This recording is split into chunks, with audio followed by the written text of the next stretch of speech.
Imagine a small coastal city in Asia Minor called Miletus. The harbor is bustling, ships arriving from Egypt, Phoenicia, and the Greek mainland. There, a man named Thales walks among the merchants, not seeking spices or fine cloth, but knowledge. He sees that behind the flow of goods, there is a current of ideas far more valuable. Thales begins to ask questions, simple but radical. Is there a law that governs the universe? Why can shadows be used to measure? Is there a way to understand the stars without the myths of the gods? These questions might have sounded small to many ears, but they were seeds of a great transformation. From Miletus, Thales sails to Egypt. There, he learns from the priests the geometry used to divide land after the Nile's floods. But he does not stop as a mere copier. With his own mind, he reworks these concepts, discovering simple methods, like measuring the height of a pyramid using nothing but a shadow. The priests were astonished, but Thales proved that logic could stand on its own, without magic. News of this strange man from Miletus spread to Lydia, the wealthy kingdom that ruled Asia Minor, and even to Persia, then building a vast empire. Not only goods traveled with traders, but also tales of a philosopher daring to challenge ancient traditions. Thales' journey of ideas was like a small spark fanned by the winds of trade and cultural exchange. From one small harbor, his thought crossed great kingdoms, breaking down walls of ignorance and slowly shaping the path toward science. Today we may forget how much came from one small city called Miletus, yet it was there that a torch of civilization was first lit, and its light still reaches us. Ancient Egypt was a storehouse of mathematical secrets. Priests at the temples of Karnak and Memphis were accustomed to using geometry to divide land after the Nile's annual flood, but they treated this knowledge as sacred property, to be used only for ritual and power. Thales, a foreigner from Miletus, did not see it as divine mystery.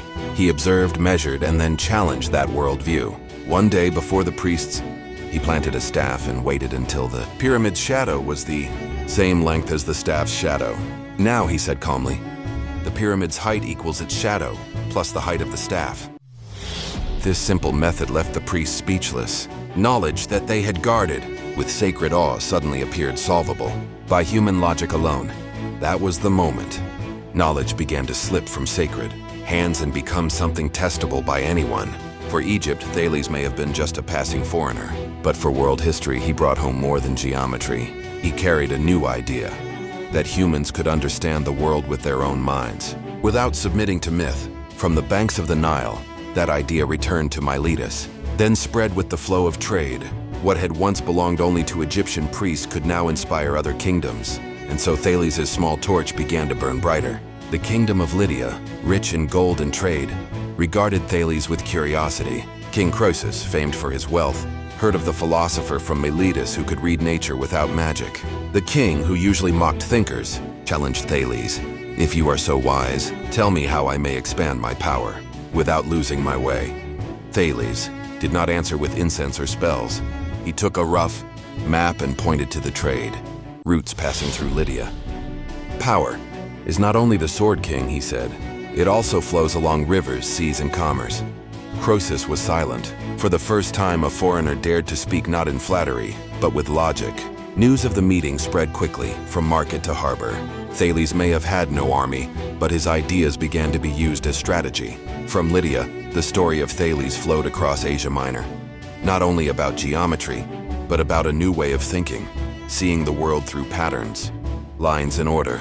From here, the seeds of Greek rationality began to grow, nourished by contact with great kingdoms. When the Persian Empire rose under Cyrus the Great, Asia Minor fell under its sway. Thales, though merely a citizen of Miletus, was already known to Persian nobles.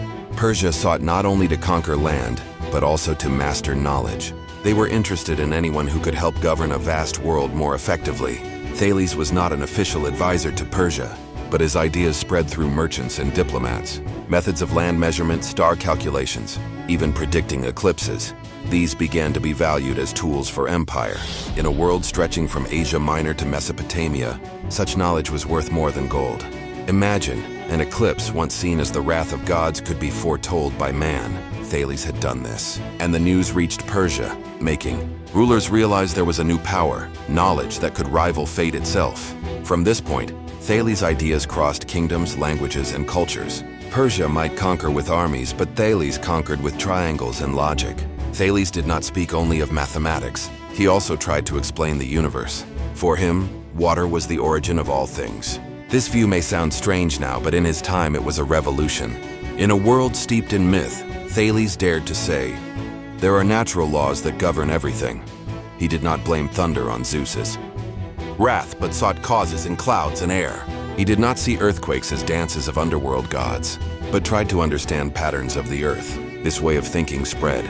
From Miletus, it became discussion in the Greek agora, then debates in royal courts.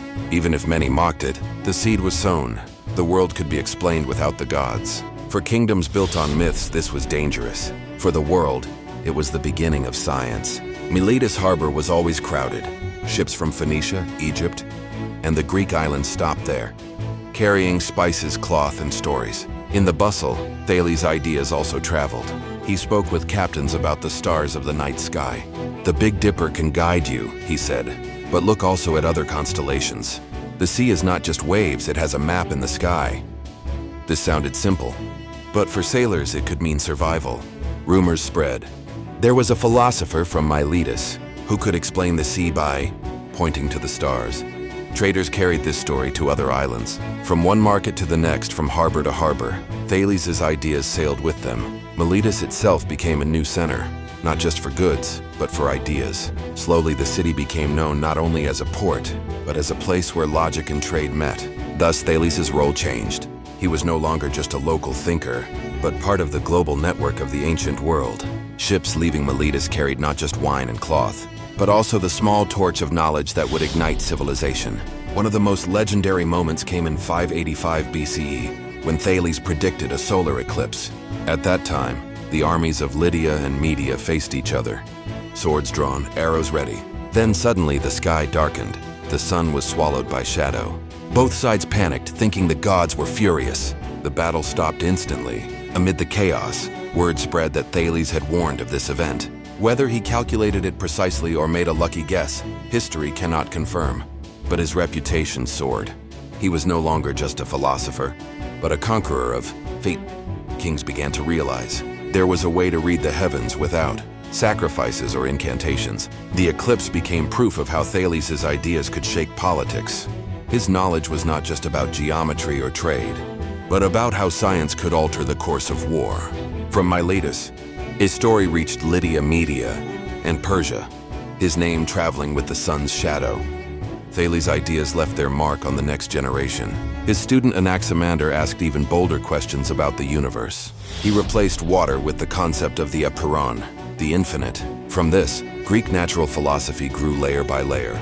Without Thales, perhaps there would have been no students daring to challenge myths, no Socrates questioning morality, no Plato building his theory of forms, no Aristotle shaping formal logic. The chain began with one bold step: to see the world rationally. For kingdoms, this was both dangerous and useful.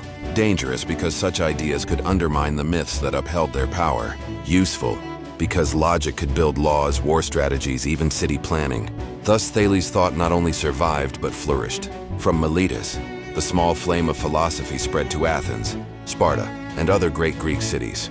From Greece to Rome and eventually the entire Western world, Thales may never have known that his ideas would travel for millennia.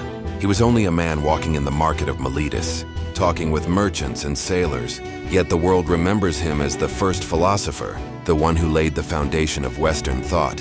When modern scientists measure the Earth, when satellites map the seas, when submarines navigate with technology, their roots trace back to Thales's simple methods. The lines and triangles he drew at the pyramids are ancestors of the GPS we use today. Miletus, once just a small harbor city, became a symbol, a place where great ideas were born from simple life. It proved that civilization is not always built by swords and walls, but also by clear thought and the courage to ask questions. Thales' legacy is not just knowledge, but spirit, the spirit that humans can understand the world with their own minds, and by doing so change history.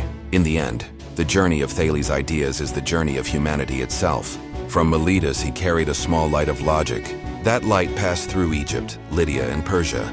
Then it spread to Greece, Rome, and the entire world. Every civilization it touched took a spark from that torch. Some used it for law, some for war, others to challenge the gods, but no one could deny the fire kept burning. Today we live in a world of technology, satellites, and big data.